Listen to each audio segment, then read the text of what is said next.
కార్తీక్ వాళ్ళు ఇంట్లో నుండి వచ్చేసి అద్దింట్లో ఉంటున్నారని తెలుసుకొని వాళ్ళ నాన్న అక్కడికి వచ్చి వాళ్ళని చూసి నవ్వుతూ ఉంటాడు. ఇంతలో అక్కడ ఉన్న కార్తీక్ మాత్రం వాళ్ళ నాన్నని చాలా కోపంగా చూస్తూ ఉంటాడు.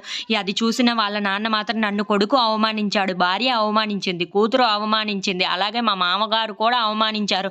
కానీ నాకు అప్పుడు ఎలాంటి బాధ అనిపించలేదు. కానీ ఇప్పుడు బాధ అనిపిస్తుంది అని చెప్పేసి అయితే అంటూ నవ్వుతూ ఉంటాడు.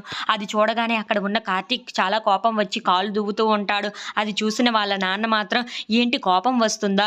సరే సరే అయితే నేను నీకు ఒక ఫేవర్ చేద్దామనే ఇక్కడికి వచ్చాను. ఆ పాయింట్‌కే ఇక్కడికి వస్తున్నాను అని చెప్పేసి అయితే అంటూ ఉంటాడు. ఆ మాటలు వినగానే అక్కడ ఉన్న కార్తీక్ వాళ్ళ నాన్నని చూస్తూ ఉండిపోతాడు. ఏంటంటే నా మొదటి పాయింట్ ఏటో చెప్పనా?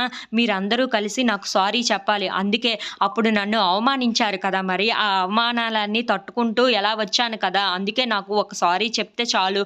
అలాగే ఇంకో రెండో పాయింట్ ఏంటంటే మీ అందరితో నేను కలిసి ఉండేటట్లు మీరే చూసుకోవాలి. అలా అయితే ఈ కార్తీక్‌కి నా ఆస్తి మొత్తం రాసి ఇచ్చేస్తాను. అలాగే ఆ రెస్టారెంట్ పెట్టుకోవడానికి ఎంత ఖర్చవుతుందో మొత్తం నేనే చూసుకుంటాను అని చెప్పేసి అయితే అంటూ ఉంటాడు. ఆ మాటలు వినగానే అక్కడ ఉన్న వాళ్ళందరూ అయితే ఒక్కసారిగా షాక్ అయిపోయి కార్తీక్ వాళ్ళ నాన్న వైపు చూస్తూ ఉండిపోతాడు. ఏంటి నేనేదైనా తప్పుగా మాట్లాడానా? మీ ఇద్దరూ కలిసి నాకు సారీ చెప్పమన్నాను. ఆ రోజు నన్ను అంత అవమానించారు కదా! మరి మీ ఇద్దరు. అందుకే నువ్వు నీ కొడుకు కలిసి నాకు సారీ చెప్పండి. అలాగే తరువాత మళ్ళీ మనందరం కలిసి ఉండేటట్లు చూసుకోవాలి. అంతే కదా అడిగాను.